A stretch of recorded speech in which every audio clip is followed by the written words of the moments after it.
মুখ্যমন্ত্রী যেটা করেছেন স্বাস্থ্যসাথী কার্ড বাড়ির মেয়েদের নামে, কিন্তু মনে রাখবেন মহিলা ক্ষমতায়নের জন্য স্বাস্থ্যসাথী কার্ডটাও মেয়েদের নামে করে দিয়েছেন, লক্ষ্মীর ভান্ডারটাও মেয়েদের জন্য, কেবল কন্যাশ্রীও মেয়েদের জন্য, রূপশ্রীও মেয়েদের জন্য।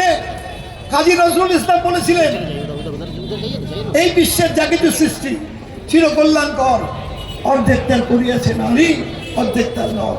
অনেক পুরুষের ধাক্কা লাগতে পারে যে আমরা রোজগার করে আনছি আর মেয়েরা অর্ধেক। হ্যাঁ অর্ধেক জানেন, আপনি তো রোজগারের জন্য বাড়ি থেকে বেরিয়ে যাচ্ছেন, বাড়ির বাচ্চা মেয়ে খাওয়াচ্ছে কে, মানুষ করছে কে, পড়াচ্ছে কি, ছোটবেলাকে পড়াশোনাটা কি করাচ্ছে, মেয়েরাই করাচ্ছে। আমি আমার মায়ের কাছে পড়েছি, এবং এটা জানবেন বাল্যকালে মায়ের শিক্ষাই সব থেকে ভালো শিক্ষা। তো মায়ের কাছে তো আমরা পড়াশোনা করেছি, লেখাপড়া শিখে তো মানুষ যায়নি, আমরা মানুষই হয়েছি।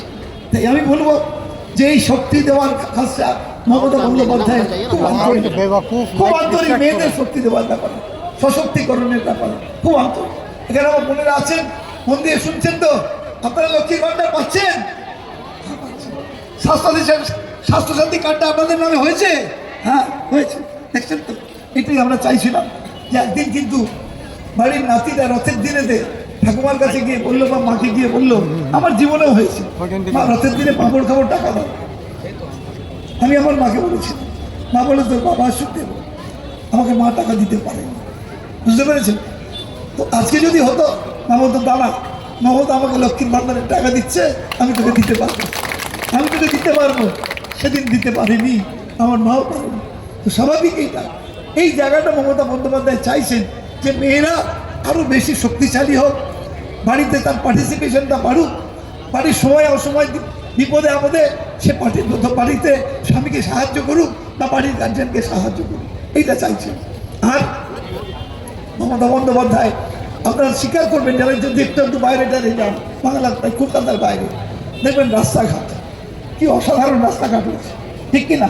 আমার মনে আছে আমি নবদ্বীপে মিটিং করতে গেছি, তখন ওই কল্যাণী হাইওয়ে তৈরি হচ্ছে, ওই দিক দিয়ে গেছি, আমার প্রায় কোমর ভেঙে যাওয়ার মতো অবস্থা।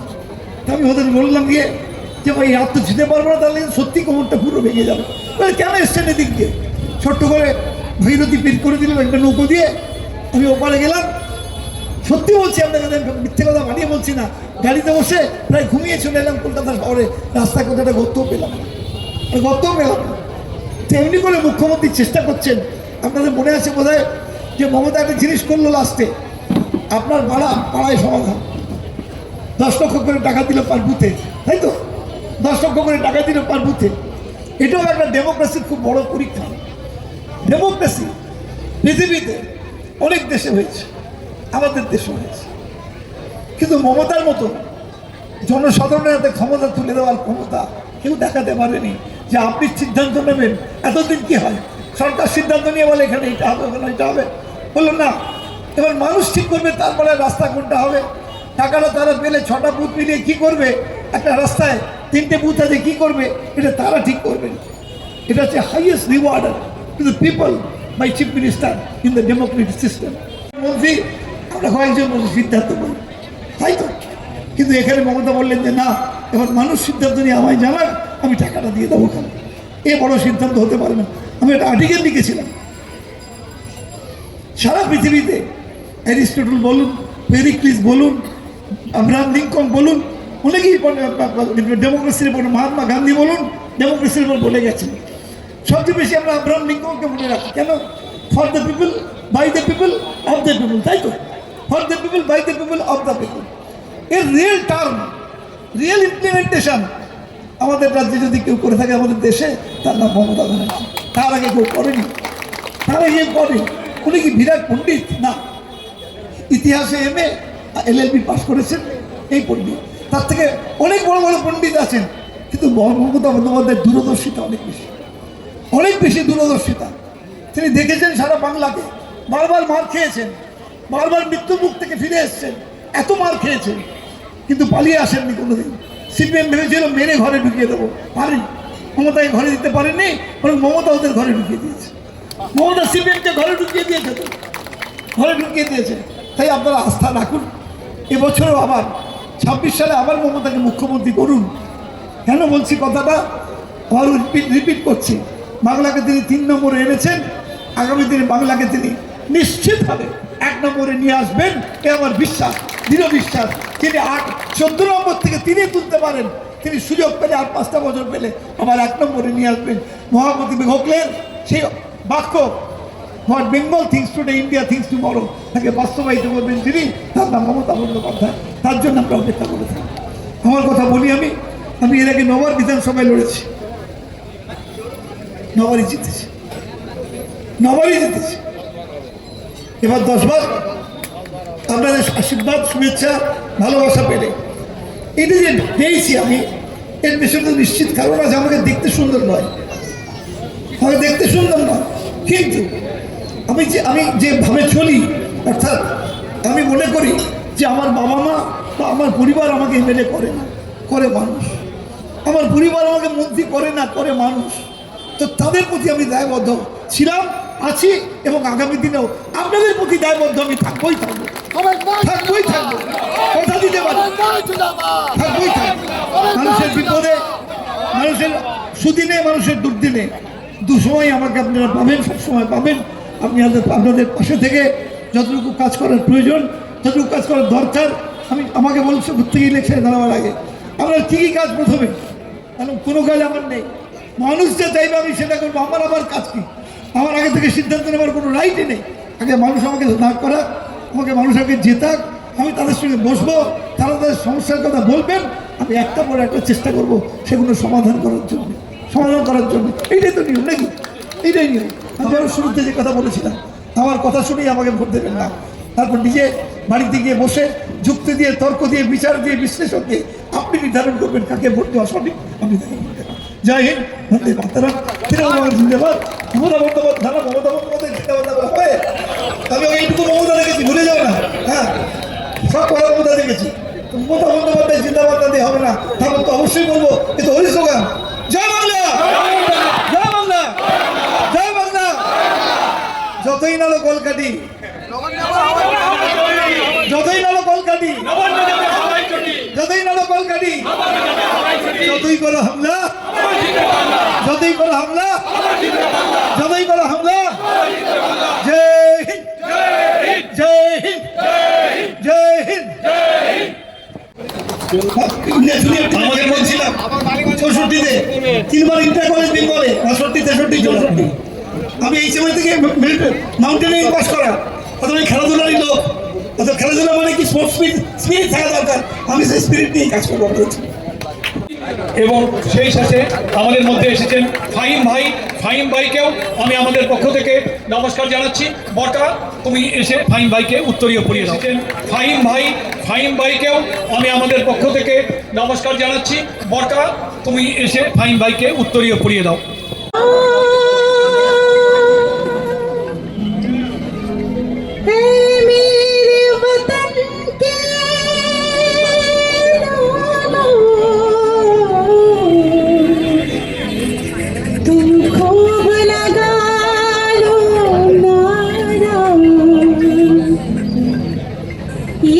शुभ दिन है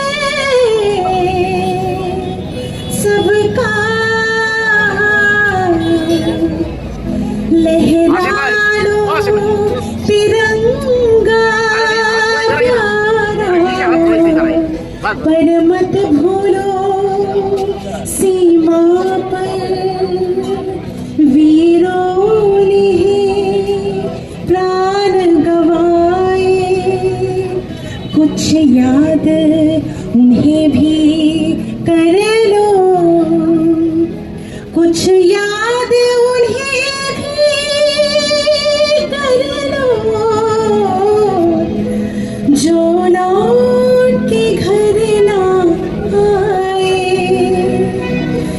जो लौट के घर ना आए।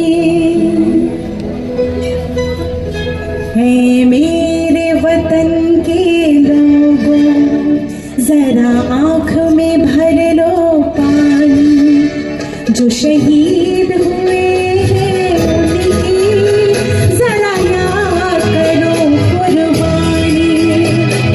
भूल न जाओ उनको,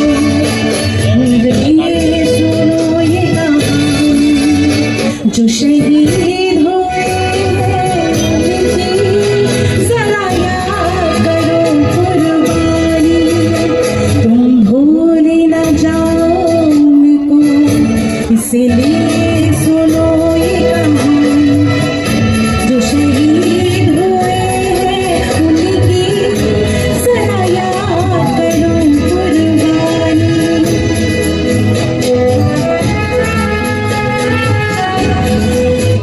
जब घायल हुआ हिमालय, खतरे में पड़ी आजादी, जब तक थी सांस लड़े वो, जब तक थी सांस लड़े वो, इन्हें अपनी लाश बिछा दी, संगीन पे धर कर माता, सो गए अमर बलिदानी, जो शहीद हुए हैं उनकी जरा याद करो कुर्बानी।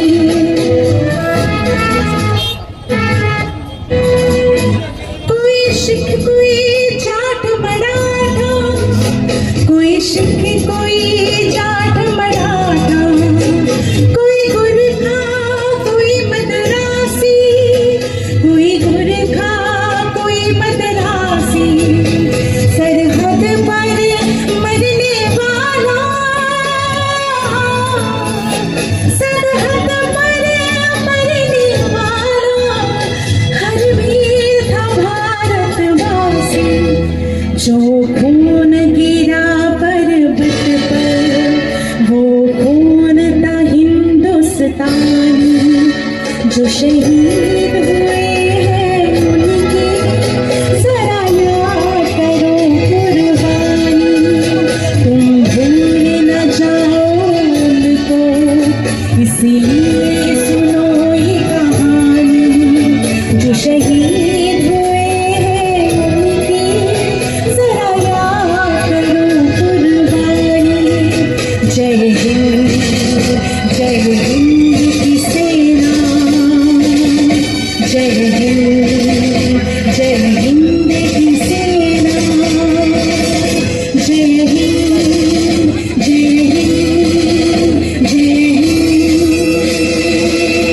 जहाँ से अच्छा हम बुलबुले हैं जिसकी, ये गुलसिता हमारा हमारा, सारे जहाँ से अच्छा हिंदुस्ता हमारा हमारा, सारे जहाँ से अच्छा।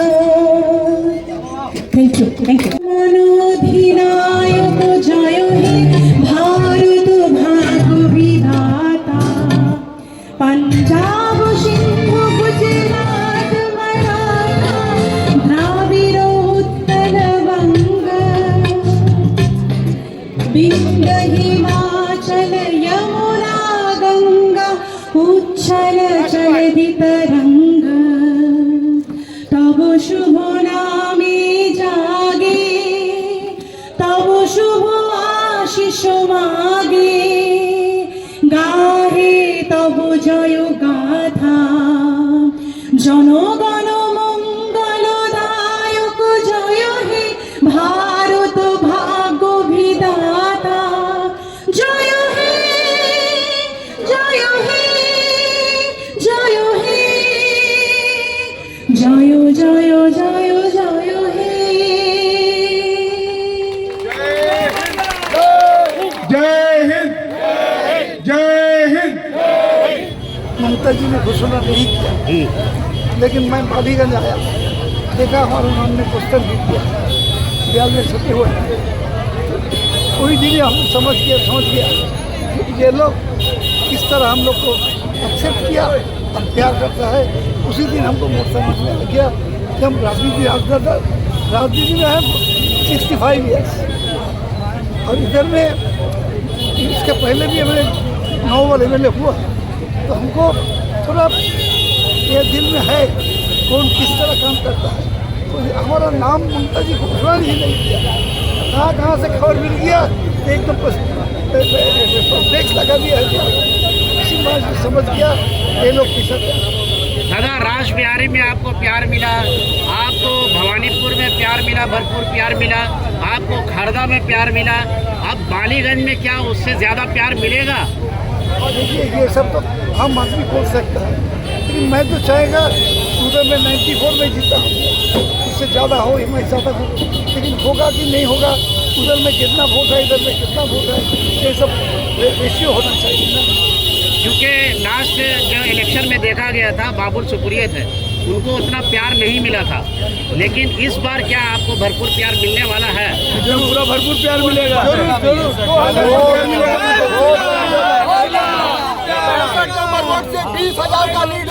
इंशाल्लाह जरूर एक होगा। बड़ा वार्ड है 65 वार्ड, और जिस तरह से उसका जो है नेतृत्व कर रहे हैं सुशील कुमार शर्मा और निवेदिता शर्मा, क्या कहेंगे इनके बारे में? जिस तरह से देखता हूँ कि हर गलियों में जा कर काम करवाते हैं। मिছিল किया इतना बड़ा, कितना लंबा मिছিল हो गया, उसके साथ मैंने वो पैदल में किया तो बहुत अच्छा होता है इधर में काम। दिन भर बोलता है कि बहुत अच्छा रिजल्ट हुआ। दादा, आपके सामने मुकाबिल में जो है एक रोहन मित्रा आए हैं कांग्रेस से, और एक जो है आफरीन बेगम आई है CPIM से, तो क्या उससे कुछ टक्कर है आपका? Zero zero zero zero. दादा बोले दीजिए। टक्कर तो कुछ नहीं है, हाँ। लेकिन हम किसी को बारे में कुछ नहीं बोलना चाहता कि हमारा अपोजिशन भी हो जो भी हो, मैं कभी किसी को बारे में खराब बात नहीं बोलता है। लड़ने दीजिए ना, जो जीत आम आदमी जिसको वोट में जीतेगा कोई जीतेगा। क्योंकि आफरीन बेगम का जब इंटरव्यू कर रहा था, उन्होंने कहा शोभन देव चट्टोपाध्याय से मेरी लड़ाई नहीं है, मेरी लड़ाई है राजनीति में लड़ाई है। तो क्या कहेंगे, वो भी आपको चाह रही है, क्या कहेंगे आप? ठीक है, हमें नहीं एक ही बात बोला ना, उसके साथ वाला कोई पर्सनल एनिमिटी कुछ नहीं, ये तो आदर्श की लड़ाई करता है ना। हमारे जो आदर्श में लड़ाई करता है, उसका आदर्श जो है उसका बिजनेस करेगा, जरूर करेगा। सब र्यूमर उड़ा रहे हैं कि इस बार बीजेपी की सरकार बंगाल में बन रही है, आपका क्या कहना है? और दिल की ख्वाब, हाँ? दिन में ख्वाब नहीं देखा जाता है, इन लोग दिन में ख्वाब। कैंपेनिंग आप लोग देख रहे हैं कि जोर शोर से कर रही है, क्या कहेंगे आप एज ए काउंसलर? ছেলে আরেক জায়গায় বসে আছে, পরে ওটা ডোর টু ডোর করছি। এ শুনলাম যে আপনি ज्यादा को मार्जिन से सबसे ज्यादा मार्जिन से जिताइए। দেখো चिंता क्या